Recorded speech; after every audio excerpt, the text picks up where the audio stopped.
उत्तर प्रदेश में आगामी विधानसभा चुनावों को लेकर अब सरगर्मियां तेज होने लगी हैं। जैसे जैसे समय करीब आ रहा है वैसे वैसे प्रदेश का सियासी तापमान अब बढ़ने लगा है। बात करेंगे अभी हाल ही में जिला पंचायत और ब्लॉक प्रमुखों के चुनावों में अपना दमखम दिखाने वाली भारतीय जनता पार्टी के वरिष्ठ नेता और पूर्व दर्जा राज्य मंत्री, पूर्व लोकसभा प्रत्याशी सुधीर मौर्य जी के साथ। उनसे जानेंगे आगे की रणनीति क्या है, पिछले 4.5 साल के भारतीय जनता पार्टी के कार्यकाल को लेकर भी बात होगी।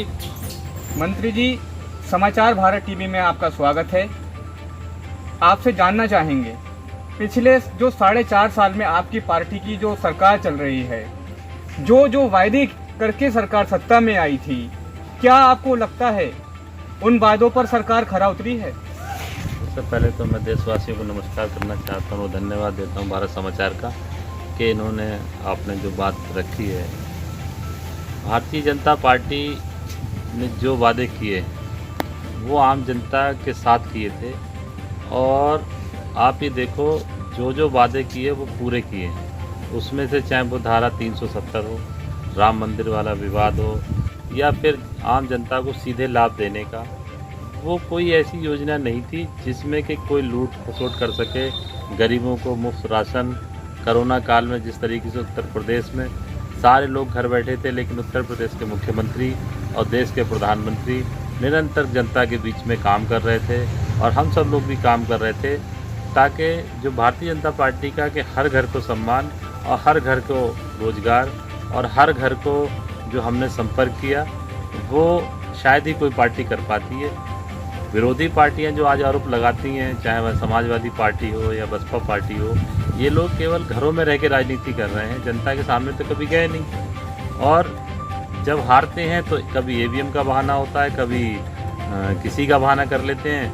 अपनी कमियां छुपाते हुए भारतीय जनता पार्टी पर आरोप लगाना, ये मैं समझता हूँ गलत है। तो जो प्रदेश में 4.5 साल हो गए सरकार को और कई तरीके की जो वायदे किए गए थे, जैसे गड्ढा मुक्त क्या नाम है और भ्रष्टाचार मुक्त शासन, तो आपको लगता है क्या ये पूरा हुआ है वादा? नहीं, हमने पूरी तरीके से इस चीज़ पर, क्योंकि पिछली सरकारों में इस काम में बहुत लूट हुई और हमने जहां ज़रूरत समझी वहां पर जो सरकार का काम था वो सरकार का काम हुआ।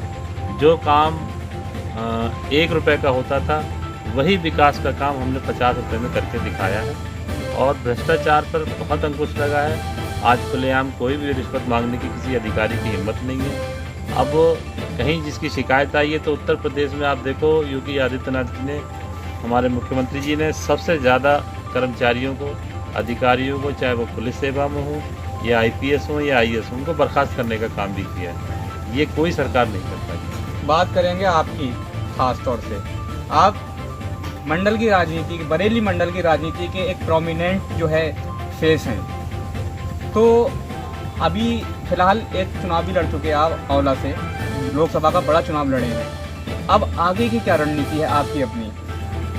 देखिए, मैं पार्टी में काम कर रहा हूँ, पार्टी के सभी नेताओं को, पार्टी के मेरे उच्च नेताओं को इसकी जानकारी भी है।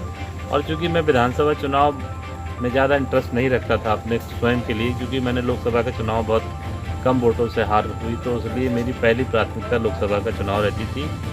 किसी वजह से 2019 में औला का टिकट नहीं कटा। पार्टी का जैसा मंशा था कि मैं चुनाव लड़ाऊं, तो वहाँ जातिगत आंकड़ा बधाइयों में नहीं बैठ पाया। उसके बावजूद भी पार्टी प्रयास करती रही कि मैं मैनपुरी लड़ूं, लेकिन मैंने मैनपुरी खुद ही इच्छा जाहिर नहीं करी कि मैं वहाँ लड़ूँगा।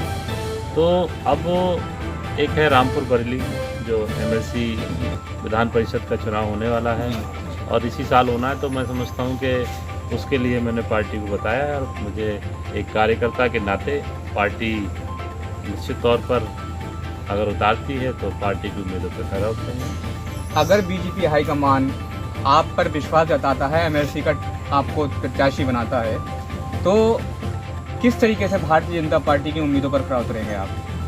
सबसे पहले तो ये है कि जो भारतीय जनता पार्टी एक मिशन के रूप में काम कर रही है कि आम आदमी हर घर तक रोजगार और उसकी समस्या का समाधान होना चाहिए, वो मैं कोशिश करूँगा। दूसरी चीज़ ये है कि क्योंकि रामपुर अपने आप में एक ऐतिहासिक शहर है और बरेली भी बहुत औद्योगिक क्षेत्र है, तो उसमें नए औद्योगिक क्षेत्र स्थापित हों, लोगों को रोजगार के अवसर बढ़ें, ग्राम पंचायतों का सुधार हो, उनका आधुनिकीकरण हो, ये मेरी प्राथमिकता होगी। और चूँकि गांव से ही सब कुछ जुड़ा हुआ है, तो अगर गांव का बच्चा अगर गांव में ही रोजगार पा जाए तो मैं समझता हूँ मेरी राजनीति का ये सबसे बड़ा कदम है। अगर आपको एमएलसी बनने का ईश्वर ने सौभाग्य दिया तो जो मेन काम है प्राथमिकता के आधार पर वो आपने कुछ सोच रखे होंगे, थोड़ा सा जानना चाहेंगे उनके बारे में।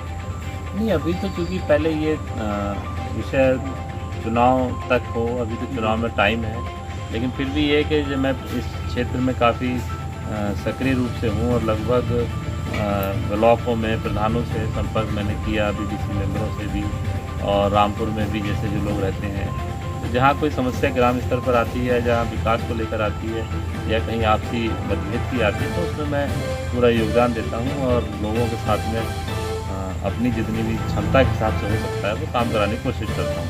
अच्छा, एक सियासतदान होने के अलावा आपको समाज सेवी के रूप में भी बरेली में जाना जाता है, किस तरीके की समाज सेवा करते हैं आप? ये सबसे बड़ी बात होती है, समाज सेवा का कोई रूप नहीं होता जी। हमने गरीबों की जो बेटियां हैं, हमारी जो बेटियां हैं जो स्वयं के खर्चे पर नहीं हो पाती हैं, तो मैं कोशिश करता हूं कि हर साल लगभग 10, 15, 20 लड़कियों की शादियां गरीब कन्याओं में कराता हूं। उसमें उनकी जो भी मदद हो सकती है वो करता हूँ। एक सामूहिक विवाह कह सकते हो आप, उसमें सभी धर्म जाति के लोग होते हैं। लगभग 10-15 साल से ये क्रम चल रहा है। और इसके अलावा जहाँ भी ज़रूरत होती है तो मैं सरकारी योजनाओं का भी उनको लाभ दिलाने की कोशिश करता हूँ। तो अपनी तरफ से जो कोशिश हो सकती है, कोरोना काल में भी मैंने काफ़ी कुछ लोगों की मदद की। चैनल को लाइक करें, शेयर करें और सब्सक्राइब करें।